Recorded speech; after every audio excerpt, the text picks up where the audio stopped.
አንድ ክርስቲያን በቀን 30 ምዕራፍ መዝሙረ ዳዊት የመጸለይ ግዴታ አለበት። ኦርቶዶክስ 30 ምዕራፍ። ምናልባት ሌሎቹ መጣችሁ በጌታ በኢየሱስ ስም መጽሐፍ ቅዱስ ልስበክ የሚለው አንድ ምዕራፍ መጽሐፍ ቅዱስ ሳይጸልይ ነው። ቁርሱን እየበላ ያለ አንብቦ መጥቶ ነው እንደዛ የሚለው ማለት አልጸለየም። በቀን ይውላችሁ አሁን ሰምታችሁኛል።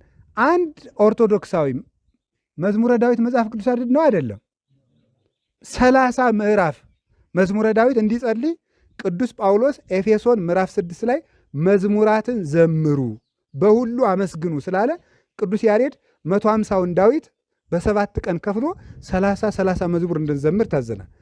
30 ምዕራፍ መጽሐፍ ቅዱስ የሚያነበው ኦርቶዶክስ መጽሐፍ ቅዱስ አታነብም ይባላል?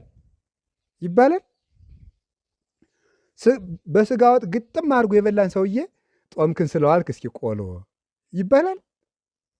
አይባልም በፍጹም እግዚአብሔር በሚያውቀው። ታዲያ መሳቂያና መሳለቂያ እንደማናውቅ ቤተክርስቲያን ከመሰረቷ ከቅጥሯ ጀምሮ አሁን ቤተክርስቲያን ውስጥ እያንዳንዷ ነገር በትርጉም ነው የምትደረገው። እያንዳንዷ በትርጉም የኔ ቆብ አሁን ይሄ ምን ይመስላችኋል? በዚሁ ማንኛውም ኦርቶዶክስ በልብሱ ባነጋገሩ ክርስቶስን የመስበክ ግዴታ አለበት።